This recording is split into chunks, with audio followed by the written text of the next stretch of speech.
अस्सलामुअलैकुम वरहमतुल्लाहि वबरकातुहू। 10th class computer series में बहुत ही तवील वक्फे के बाद खुशामदीद कहते हैं। कुछ मसरूफियत की वजह से वीडियोज़ आने में बहुत ज़्यादा देरी हुई, उसके लिए माज़रत।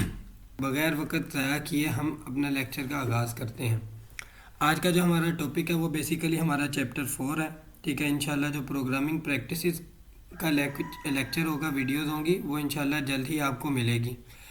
चैप्टर नंबर 4 हमारे पास डाटा स्ट्रक्चर्स पे आ जाता है। बेसिकली हमारा जो चैप्टर 4 है वो बेस करता है हमारी आइट्रेशंस लूप्स के ऊपर। ठीक है, डाटा एंड रिपीटेशन, डाटा पे और उसकी रिपीटेशन पे।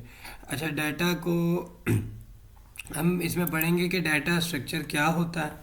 हमारे पास एक ही डाटा स्ट्रक्चर है जिसको हम इसमें रीड करेंगे, बाकी फर्दर आगे अब नेक्स्ट क्लासेस में पढ़ेंगे इंशाल्लाह। तो डाटा स्ट्रक्चर्स पे आ जाते हैं। डाटा स्ट्रक्चर होता क्या बेसिकली, ठीक है, डाटा को स्टोर करने का जो वे मेथड होता है ना, ठीक है, जिस स्ट्रक्चरल वे में डाटा स्टोर होता है उसको डाटा स्ट्रक्चर्स बोलेंगे। तो उसमें जो हम आज पढ़ने जा रहे हैं वो हमारे पास है अरे। अरे की पहले हम डेफिनेशन देखेंगे। अरे क्या होती है? Consecutive memory locations. कंसेक्टिव से मुरादा एक तरतीब में, एक सीक्वेंस में जो मेमोरी लोकेशंस बनती हैं वो हमारे पास अरे होती है। इसकी अगर मैं आपको मिसाल दूं तो आप देखें, जैसे फ़र्ज़ करें हमारे पास एक ही मेमोरी स्टोरेज यूनिट है। अब आप देखें मैंने यहाँ पे क्या किया, वेरिएबल बनाया। ठीक है, प्रोग्राम के अंदर जब प्रोग्राम के अंदर एक वेरिएबल बनता है तो हमारे पास जैसे ये मेमोरी लोकेशंस हैं, तो हम कहते हैं यहाँ पर एक वेरिएबल बन गया ए। ठीक है, अब नीचे हम कहते हैं, कंसीडर करते हैं ये ए वेरिएबल नेम है। ठीक है, और ये उसकी क्या है, स्टोरेज यूनिट है, यानी ये वो बॉक्स है जहाँ पे उसका डाटा स्टोर होगा। तो ये मेमोरी के अंदर एक वेरिएबल बन गया। इसी तरह अगर हम एक वेरिएबल बनाते हैं बी के नेम से, ठीक है, अब देखिए मैंने एक और वेरिएबल बनाया, तो आप ये देखिए ये उसकी क्या बन गई, मेमोरी लोकेशन मेमोरी के अंदर बन जाती है। ठीक है, यानी वो पॉइंट जहाँ पे इसका डाटा स्टोर होगा, ठीक है, बी के अंदर ए के अंदर डाटा स्टोर होगा, वो पॉइंट की बात कर रहा हूँ। ठीक है, तो आप ये देखें कि मेमोरी हमारे पास काफ़ी बड़ी है। अगर मैं ये पूरी मेमोरी स्पेस कंसीडर कर लूँ, इससे भी कई ज़्यादा बड़ी होती है, ये मैंने एक एग्जाम्पल के तौर पर ली है। तो आप ये देखें कि यहाँ पर जो वेरिएबल्स बन रहे हैं ना, ठीक है, मेमोरी के अंदर वो रैंडमली बन रहे हैं। ठीक है, ए वेरिएबल यहाँ पे लोकेशन थी और बी वेरिएबल की ये लोकेशन है। तो आप ये देखें कि हमारी मेमोरी के अंदर जो डाटा स्टोर हो रहा है वो बहुत ही रैंडमली हो रहा है। तो ये हमारे पास वेरिएबल के केसेस में होता है। अब देखिए इसके दो तीन मसाइल हो जाते हैं। ठीक है, दो तीन मसाइल से मुराद है कि अगर आप देखें आपकी एड्रेसिंग जो होती है ना वेरिएबल, जाहिर बात है मेमोरी के अंदर कोई भी चीज़ स्टोर होती है तो उसका एक स्पेसिफिक एड्रेस होता है, यानी उसका पता होगा जिससे हमें ये पता चले कि वो कहाँ पर मौजूद है। तो इसकी एड्रेसिंग भी फिर रैंडम हो जाएगी। जाहिर बात है इस मेमोरी लोकेशन का एड्रेस, अगर फ़र्ज़ करें इस मेमोरी लोकेशन का एड्रेस है, मैं एक फ़र्ज़ी एड्रेस बना देता हूँ, ये मैंने एक एड्रेस बना दिया इसका। ठीक है, इस मेमोरी लोकेशन का जो बी वेरिएबल जहाँ पर है, इस मेमोरी लोकेशन का एड्रेस है, ठीक है, फ़र्ज़ करें ये एड्रेस है। तो आप ये देखें ये जो एड्रेसिंग है ये हमारे पास क्या हो गई है, डिफरेंट हो गई है। तो आपको उसकी लोकेशन फाइंड करने में मसला हो सकता है। फिर जब मेमोरी के अंदर रैंडमली स्टोर हो रहा होता है डाटा, तो सिंपली वहाँ पर क्या हो जाता है, एक कह लें कि जो स्पेस की फ्रेगमेंटेशन है ना, ठीक है, मेमोरी में फ्रेगमेंटेशन पैदा हो जाती है, गैप्स बन जाती हैं। ये गैप्स वाले टॉपिक इंशाल्लाह फर्दर आप कंप्यूटर की क्लासेस में समझेंगे। ठीक है, गैप्स मेमोरी में फ्रेगमेंटेशंस क्या होती हैं। थोड़ा सा आपको गैस दे दे, तो जैसे फ़र्ज़ करें एक रूम में आप बॉक्सेस या फिर कोई भी चीज़ स्टोर कर रहे हैं, आप रैंडमली कहीं पर भी रखी जा रहे हैं तो स्पेस सही से मैनेज नहीं हो सकती है। आपको पता है कि आपकी जो स्टोरेज है, आप अगर उस रूम में ज़्यादा डाटा स्टोर करना चाहो तो आपके पास जो स्पेस है वो आप अगर रैंडमली चीज़ों को रखेंगे तो सही से मैनेज नहीं होगी। लेकिन अगर आप एक तरतीब में रखें तो ईजीली मैनेजेबल है। इसी को हम अरे से समझते हैं। अब अरे क्या होती है, तो इसी मेमोरी स्टोरेज में अगर हम एक अरे बनाते हैं तो हमारे पास अरे का मतलब है कंसेक्टिव मेमोरी लोकेशन। इसका मतलब है जो फर्स्ट मेमोरी लोकेशन है तो नेक्स्ट मेमोरी लोकेशन उसी के आगे फर्दर कंटिन्यू होती जाएगी। ये पहली मेमोरी लोकेशन है, ठीक है, जिस पे मैं हूँ। ये दूसरी मेमोरी लोकेशन, तीसरी, चौथी, पांचवी, छठी, ठीक है। ठीक है, मैंने नीचे काउंट भी किया हो, ठीक है, 1 2 3 4 5 6। अब आप देखिए इसके फ़ायदे क्या है। एक तो आपकी जो मेमोरी स्टोरेज कह लें मैनेजमेंट है ना, वो बहुत ज़्यादा बेटर हो जाएगी, ठीक है। डाटा एक कंसेक्टिव वे में स्टोर हो रहा है, एक तरतीब से सीक्वेंस में स्टोर हो रहा है। दूसरा फ़ायदा क्या होता है कि अगर आपको पहली लोकेशन का एड्रेस पता है तो आप दूसरी लोकेशन का एड्रेस बता सकते हैं। ज़ाहिर बात है वो उसी के आगे 4 बाइट्स कंटिन्यू होता जाएगा। इसी तरह आप तीसरी का बता सकते हैं, चौथी, पांचवी, छठी।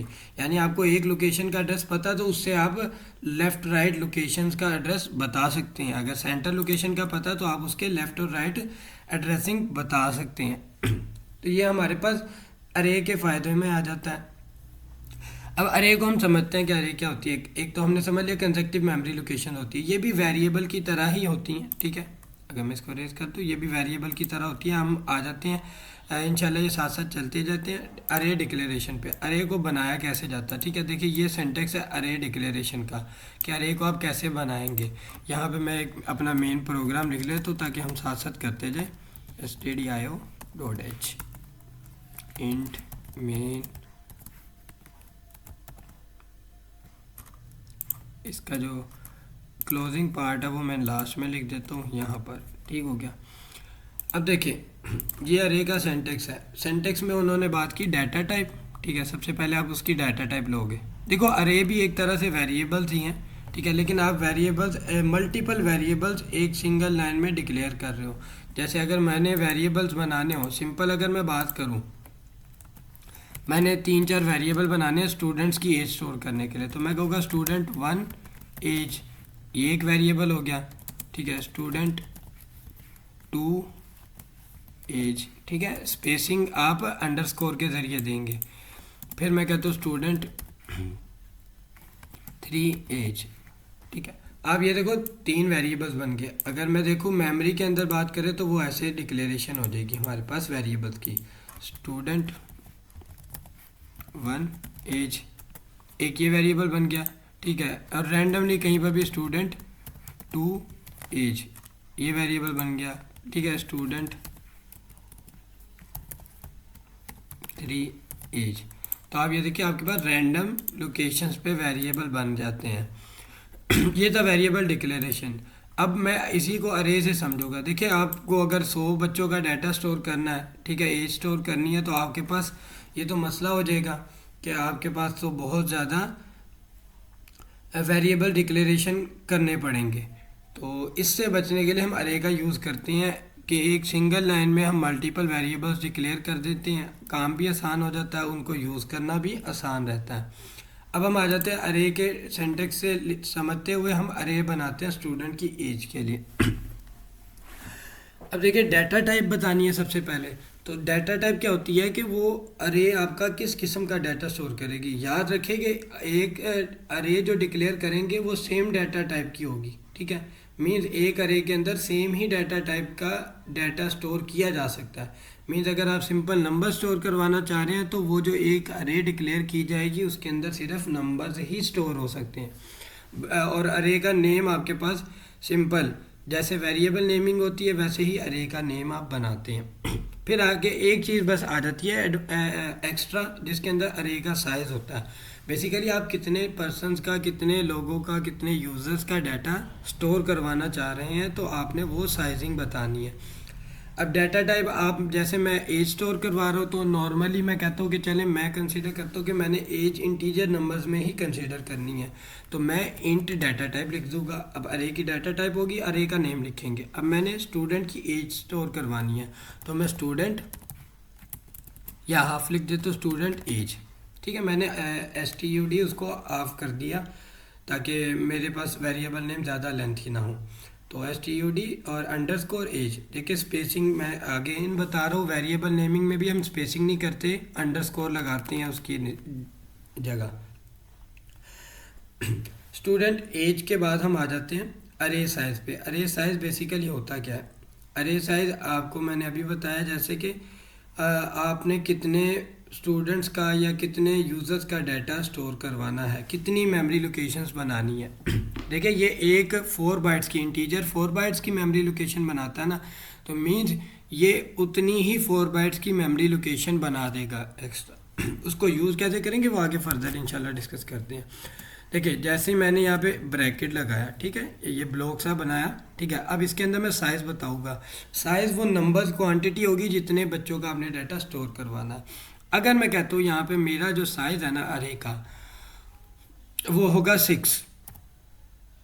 अगर मैंने 6 लिख दिया और सेमीकोलन लगा दिया, इसका मतलब है मैं कितने बच्चों का डाटा स्टोर कर सकता हूँ? 6 स्टूडेंट्स का। मैंने यहाँ पे 6 इसलिए लिखा कि मैंने ये जो अरे बनाई हुई है ये 6 यूज़र की ही अरे बनाई है, ठीक है। अरे का साइज़ मैंने लिख दिया 6। अब देखिए यहाँ पे 5 है और 0 और ये 5 है, ये क्या चीज़ है ये मैं आपको समझाता हूँ अभी। इसका मतलब है स्टूडेंट एज 6 स्टूडेंट्स का डाटा स्टोर करेगी। अगर मैं यहाँ पे बात करूँ, मैंने लोकेशंस लिखी है ना 1 2 3 4 5 6, यहाँ पे तो मैंने सही लिखा हुआ, एग्जैक्ट लिखा हुआ वैल्यू को, कि मीन्स ये हमारे पास अरे 6 लोकेशन तक वेरिएबल वैल्यू स्टोर करवा रही है। तो सिंपली मैंने इसी को समझना है।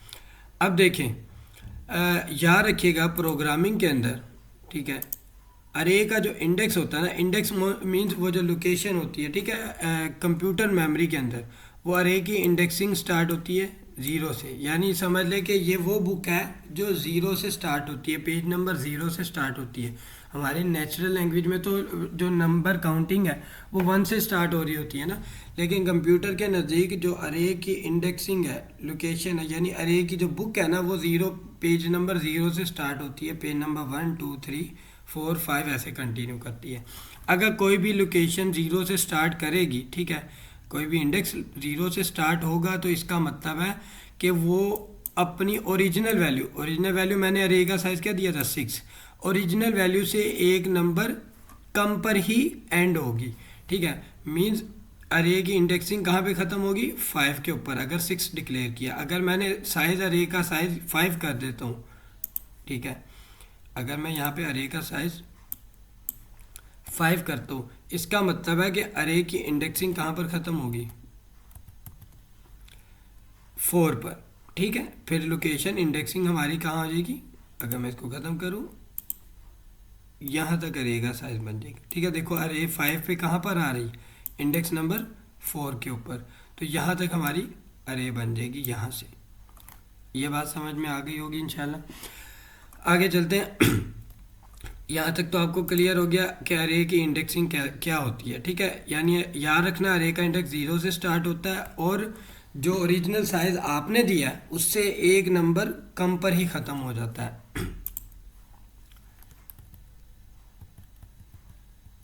ये हमारे पास कहाँ गई? ठीक हो गया। तो मैं इसको 6 ही कर देता हूँ ताकि मैंने जो अरे बनाई है वहाँ पर वो सही रहे, ठीक है। अब आगे आ जाता है अरे को इनिशियलाइज करना।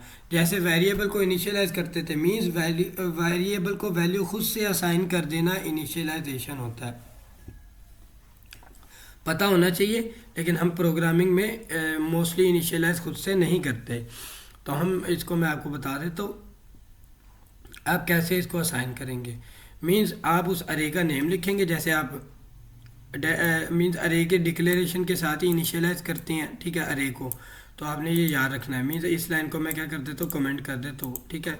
ये तो अरे को डिक्लेयर करना था ना, ठीक है। अब हम अरे को खुद से इनिशियलाइज कर रहे हैं, तो इनिशियलाइज करने के लिए मैं सिंपल इंट अरे का जो डाटा टाइप है उसके बाद std और एज मींस अरे का नेम, उसके बाद अरे का जो साइज़ है वो लिखूंगा, मैंने 6 साइज़ रखा था। उसके बाद इक्वल टू का साइन, जैसे वेरिएबल में स्टोर करवाते थे ना। अब देखें यहाँ पे तो हमारे पास हमने एक बात की कि 6 वेरिएबल्स बन रहे हैं, ठीक है।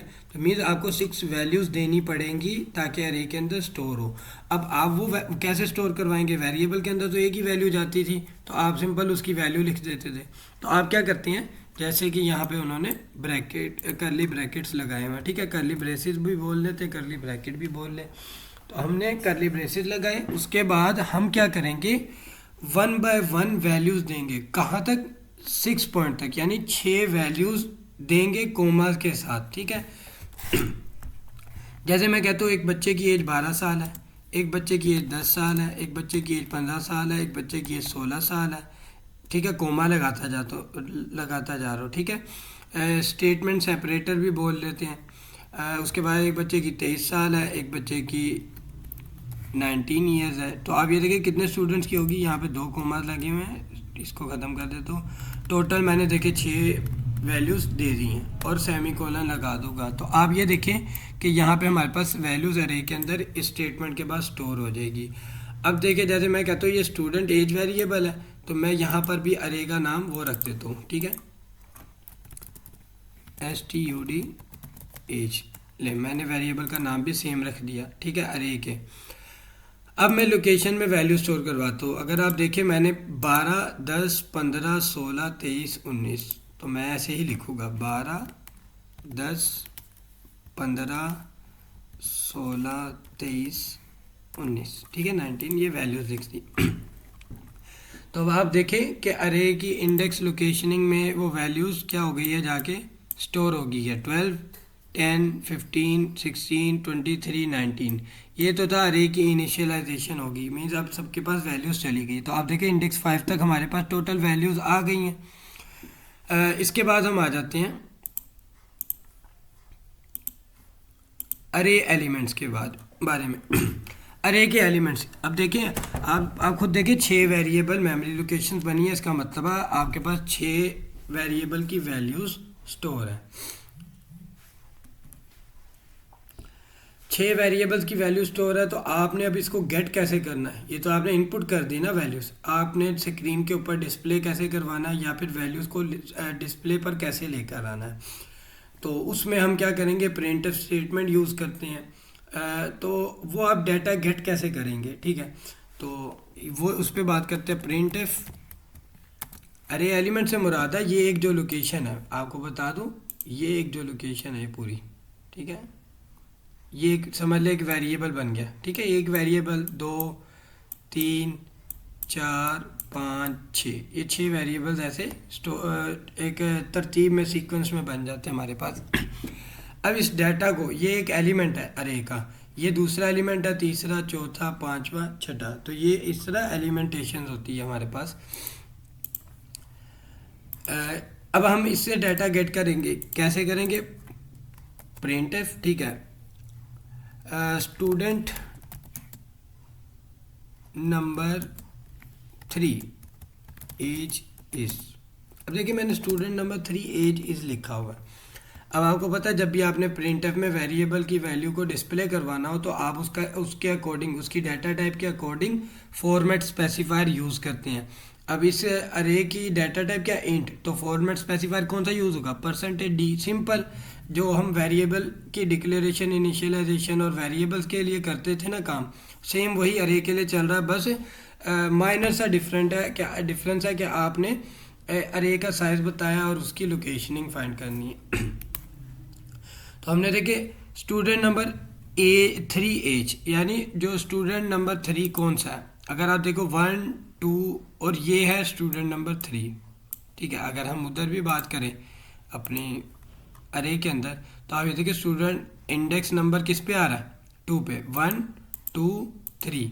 तीसरा स्टूडेंट इंडेक्स नंबर क्या आ रहा है? 2। तो इसका मतलब है जो आपकी इंडेक्स लोकेशनिंग होगी वो एग्जैक्ट जो आपसे वैल्यू पूछेगी। अगर आपको कोई कहे ना कि स्टूडेंट नंबर 3 की एज बताएं, स्टूडेंट नंबर 4 की, 5 की, 6 की, इसका मतलब है जो 5 लोकेशन के ऊपर इंडेक्स मौजूद है उसकी बात कर रहे हैं। अगर वो कहेंगे ना इंडेक्स नंबर 2 की लोकेशन बताएं, ठीक है, या इंडेक्स नंबर 2 की वैल्यू लेकर आए, तो इसका मतलब है कि आप तब इंडेक्स 2 ही लिखेंगे। अगर आपको लिखेंगे कि स्टूडेंट या वैल्यू नंबर 2, वैल्यू नंबर 3 की बात कर रहे हैं, तब आप नीचे लोकेशन के ज़रिए वैल्यू को इंडेक्स से मैच करवाएंगे, ठीक हो गया। तो ये आपके पास यहाँ पर आप क्या लिखोगे? अरे का नेम, सबसे पहले स्टूडेंट एज। अब देखिए वो स्टूडेंट की जो एज है उसको लिख दिया हमने। उसके बाद हम ब्रैकेट के अंदर स्टूडेंट का इंडेक्स लोकेशन बताएंगे। अब 15 कौन से इंडेक्स लोकेशन पे स्टोर था? अगर हम देखें तो 15 हमारे पास स्टोर है इंडेक्स नंबर 2 के ऊपर, मतलब ये जो स्टूडेंट वैल्यू तीसरे स्टूडेंट की बात हो रही है ना, तो वो इंडेक्स लोकेशन क्या है 2। तो हमारे पास ये 2 आ जाता है, तो हम यहाँ पे क्या कर देंगे 2। और अगर हम इस प्रोग्राम को कंट्रोल एस से सेव करते हैं, उसके बाद हम कंपाइल करते हैं। सॉरी कोई मिस्टेक हो रही है, अच्छा कोमा नहीं लगा, सॉरी सॉरी सॉरी। फिर सेव किया, अब देखिए कोई एरर नहीं है, हमने रन कर दिया। जब हमने प्रोग्राम को रन किया तो आप ये देखिए स्टूडेंट नंबर 3 एज इज़ क्या आ रही है 15, और हमारे पास यहाँ पर क्या थी 15। तो सिंपल ये आपके पास अरे थी आपकी। इसमें लास्ट आ जाता है हम वेरिएबल को, ठीक है, लास्ट पे बात कर लेते हैं, इंशाल्लाह फिर हमारा ये लेक्चर कवर हो जाएगा। वेरिएबल एज अरे इंडेक्सेस, वेरिएबल को अरे के इंडेक्स के तौर पे आप कैसे यूज़ कर सकते हैं। सिंपल, यूज़र ने मीन फ़र्ज़ करें कि एक यूज़र है जिसने कहा मुझे इसे इंडेक्स लोकेशन की वैल्यू चाहिए, तो आप उससे कैसे डाटा को गेट करवाएंगे, तो हम उसे समझते हैं। मैंने एक वेरिएबल डिक्लेयर किया इंट एल फॉर लोकेशन ले लेते हैं, ठीक है, इंट एल फॉर लोकेशन ले लेते हैं, या एल आई ले लेते हैं इंडेक्स लोकेशन के लिए, ठीक है। अब मैंने आई की वैल्यू कर दी है 3, मुझे 3 कर दी है, मीन्स मुझे इंडेक्स नंबर 3 पे वैल्यू चाहिए। तो सिंपल मैं क्या करूँगा, यही स्टेटमेंट ऐसे ही यूज़ करूँगा, प्रिंटफ की स्टेटमेंट आगे। अब देखिए यहाँ पे मुझे नहीं पता, स्टूडेंट एज लिख दे तो कि मेमोरी लोकेशन आप कौन सी यूज़ करेंगे, ठीक है, वो भी आप करवा सकते हैं, लेकिन फ़िलहाल आपको ये समझना ज़रूरी है। तो मैं यहाँ पे क्या लिखूँगा, वेरिएबल नेम, यानी अरे के साइज़ के अंदर अरे की इंडेक्स लोकेशन की जगह आप उस वेरिएबल को दे देंगे जो जिस नंबर की वैल्यू को आपने डिस्प्ले करवाना है। अब देखिए मैं इसको कंट्रोल सेव करता हूँ और इसको रन करता हूँ, तो आप ये देखिए स्टूडेंट नंबर 3 एज इज़ वो 15, वो ऊपर वाली वैल्यू थी, ठीक है। नेक्स्ट आ रहा है स्टूडेंट एज इज़ 16, तो आप ये देखिए कि कौन सी 3 इंडेक्स नंबर 3 के ऊपर क्या वैल्यू स्टोर है 16, उसने डिस्प्ले करवा दी। इसका मतलब आप वेरिएबल को इसके अंदर यूज़ कर सकते हैं इंडेक्स लोकेशनिंग के तौर पे, ठीक है, वेरिएबल एज अरे इंडेक्सेस। तो ये था हमारा टॉपिक, उम्मीद है आप सबको बड़े अच्छे से समझ में आई होगी, ठीक है। इंशाल्लाह नेक्स्ट जल्दी ही मिलेंगे अगली वीडियोस पे। तो मैं कोशिश करूँगा कि मैं कंटिन्यूसली वीडियोस अपलोड करता रहूँ, ठीक है। इंशाल्लाह ये कोर्स ऑलमोस्ट कंप्लीट हो चला 10th क्लास का कंप्यूटर का, और जो बाकी दूसरे कोर्सेज हैं इंशाल्लाह वो भी साथ साथ कंटिन्यू करेंगे। ख्याल रखिएगा, अल्लाह हाफिज़।